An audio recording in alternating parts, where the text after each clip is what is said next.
We are back at 8:15, and we are quickly approaching 1 year living in a pandemic. And as Americans try to manage their stress and anxiety, the unrest playing out in Washington doesn't make things any easier. Joining us now is psychologist Dr. Rachel Daltry. She is the chair of the Department of Counseling and Psychology Services at Westchester University, and she has some ways that we can manage the overwhelming stress that some of us may be feeling. Thank you so much for joining us, Doctor.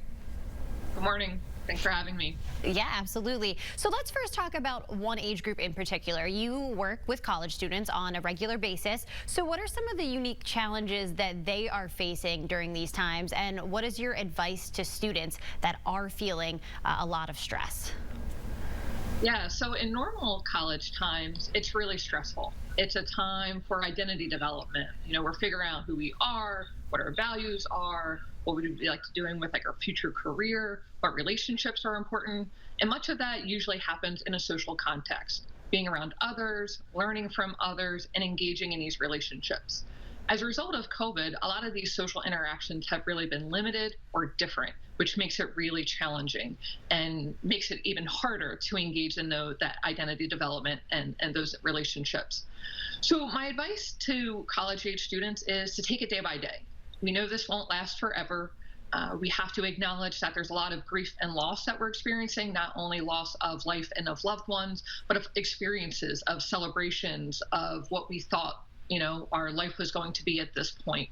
So to really take it day by day, be intentional, stay as connected in safe ways that you can, reach out for support when you need it, and figure out ways that you can be involved or how you can make a difference.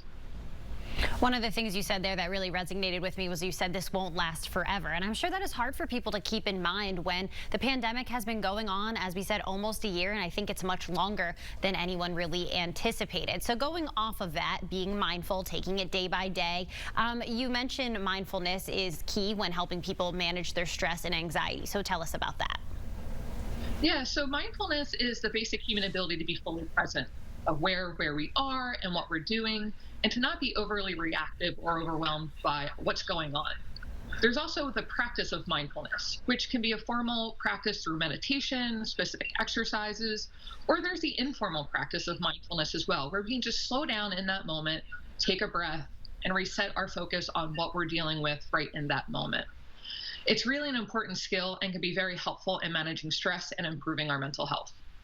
And so if there are viewers watching that have been feeling extremely anxious or depressed, but have put off getting any help, what would your message to them be?